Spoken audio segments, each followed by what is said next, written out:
charges against you? Definitely, I'm ready, Mr. Shah. I'm ready. I'm not hiding. I'm only fear for my life because I have it in good authority that my life is in danger, and there are several attempts to my life out there. What gives you? What are the evidence to the attempt on your life? What are the evidence you have that gives you the feeling that your life is not safe? I have intent. I have intelligence reports too. Intelligence report into what extent? That someone is planning to kill you or what? Has anything happened before now that has given you that inclination? Oh, Mr. Chief, several attempts in my life. Several attempts in my life. Honestly, you know, I requested Mr. President to set up an independent panel the last time I came out to do the rejoinder. That Mr. President should please set up an independent panel to look into assassination attempts to my life and to look deeply into the material death of Mr. Tanimola. Mr. Chief, nobody is talking about the late Tanimola again. Nobody is talking about the mysterious death of Mr. Tanimola. As I'm talking to you tonight, the hotel, the authority claimed the man got inferno and died, has been demolished tonight. I can tell you in good faith. They are just trying to clean up the evidences. So just imagine. Okay. What's your relationship with Mr. Tanimola, and how is it linked to all of this? Okay, Mr. Tanimola is an intermediary between myself and the chief of staff, Honorable Adeyemi. Was it the one you gave money to that you allege gave money to Mr. Adeyemi? Yes, sir. How much did he give him at the material time? 400 million naira instrumentally. And you were supposed to balance him 200 million. Are you sure that he delivered that money? I'm sure he delivered the money. What receipt do you have to show that he delivered the money? I didn't have any receipt, but I was there. They communicate. I have the number of chief of staff, and he called the same number. So that gave me the evidence that he delivered the money. But okay, so you gave him the money before you got the appointment. Is that right? No, they gave me the appointment first. And you gave now paid the first installment. Yes. Okay, give us. Yeah. Okay. Go ahead. The agreement was okay. They will give me. I told them that there's no how I will get money without an appointment. That if I get a letter of appointment, then we can proceed to payment. So when they gave me the letter, they said, until I know that chief of staff doesn't issue appointment. It's SGF. But the agreement was, once I balance off, they will convey the approval of the appointment to SGF to give me the appointment by the SGF. So that was the agreement between us. And Mr. Tanimola brokered this, isn't it? Yes, he did. And he was he the one who handed you the letter, or who gave you the letter? Yes, he was the one that handed over the letters to me. To you. But yes, and you had exchange communication with the office of the SGF thereafter? Yes. Anything I need, once I tell him, because initially I was trying to reach out to Chief, but the late Tanimola would tell me that Chief told him that I'm trying to reach out to him, that he don't have anything to do with me until I fulfill all righteousness. So anything I need pertaining to the office, once I say, oh, we want to do X, Y, Z, he say, okay, he will reach out to Chief. Then, lo and behold, he will just say, write the letter to X, Y, Z, and I will do. Truly, everything will be perfect. They will grant me the request. So that's how we have been running till we get to this stage.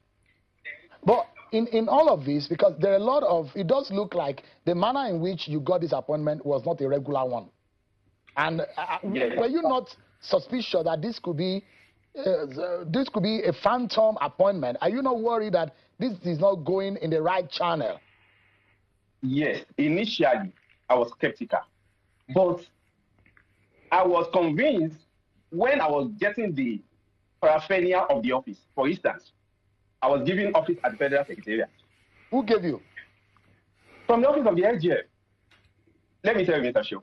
Office of the SGF, I wrote to the late Tanimola told me that Chief said I should write to the SGF, which I did. And lo and behold, it was honored. SGF wrote a letter to EFCC to give 3 agencies, my agency, Honorable Minister of Steel, and the disability, I forgot the name, the disability agency. The three of us, they wrote the letter to EFCC to give us accommodation, office accommodation from the forfeiture properties, which EFCC took it up upon themselves. I was invited, took me around Abuja to select the work befitting of my office, which I chose one. And they asked me, they wrote a letter. I have all these evidences. They wrote letter to my agency, to me personally, that I should pay 300 million naira grant rent to the recovery account in CBN. I was like, I reached out to my late Tarimon. How would I get 300 million naira that EFCC asked me to pay into CBN recovery account? And he said, don't worry.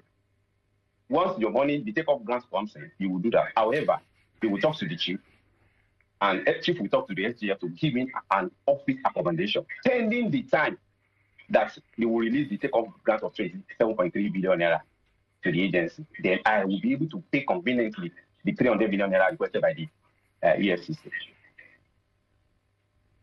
So you finished NYC in year 2015, isn't it? Yes. I'm wondering how you got the kind of money you worked within 2015, the kind of resources that you had. And I'm also bothered about the allegations against you when you claim that you got an appointment from the United Nations. Doesn't this raise suspicion about your own personality? Mr. Shew, I borrowed this money. In fact, those that I borrowed this 400 million naira from are reported to EFCC. I borrowed this money to pay for this appointment. In fact, those I can tell you, they will also written to EFCC asking me to refund their money. So I'm not even here to pay the money back. I borrowed this money. What about the allegations about you that you were saying that, and it was all over social media, that you announced yourself as getting an appointment from the United Nations? It's not sponsored. It's the campaign of Kalomi. They should let us fit the facts and documents. Mr. Shew, it's unfortunate. This scenario is very, very unfortunate. That the way some actors in the government are taking up this matter is unfortunate and it's embarrassing. Honestly, imagine the government claiming that a one man called me a corner maneuver the whole system. Now it's unfortunate. You're asking, and I'm seeing now that there's a U.S. lobbying firm helping you to seek asylum. Is that right? I read it the way you read it, because some people forwarded it to me that anybody that know Prince Adeyemi, they are looking for me, blah blah blah.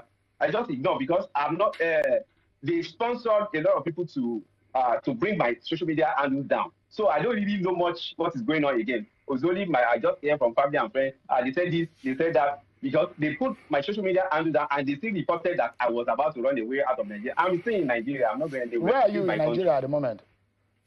You want me to tell you, Mr. Shew? You want them to kill me?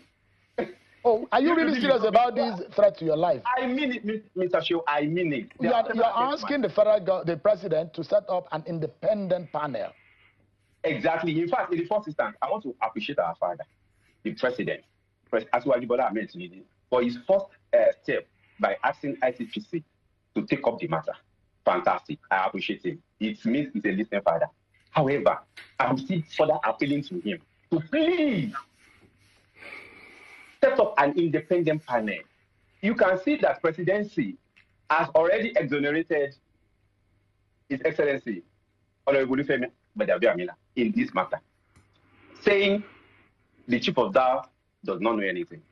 It's okay. But let an independent panel prove that. All right, give me a moment. Mr. Adeyemi, you say we need, just give me a moment. I'll go on a break. We're going to break, and when we come back, we'll continue with the program. Join us again, everyone. Everyone for staying with us. We were speaking earlier with Mr. Adeyemi Matthews, the man at the center of the allegations and the scandal about the fictitious federal agency. Before I allow you to go, Mr. Adeyemi, you are asking this from the presidency. There are those who say, why are you behaving like this? Come forward and answer to the charges against you. Are you aware that you are going to be in court on the 13th? You have a case to answer in court. Today is 13th. So probably you mean tomorrow 14th. Yeah, that's what I'm asking. That's why I mentioned, and I didn't say today, tomorrow. I said on the 13th. You are supposed to be in court today. Because the U.S., you had said that you were sick, you were not feeling fine. That's why the court gave you more time. But now you are supposed to be arraigned today. Was that not the case? It was only once. It was only once that I was sick because I'll appear in the. Oh my, this is wonder channel. Yes, so concerning this fake agency Saga, you understand? So this man now, Adeyemi document now, you understand? He say he life dey in danger, you understand? So see that they say they threatening him. Get me? Wait me understand about these issues that the presidency, they understand, they know what is going on, but they don't want the house to divide. You understand? That's why. You understand? So that's my whole opinion. Well, which be my opinion, I'm not sit up on the conversation. One of Sugar Boy.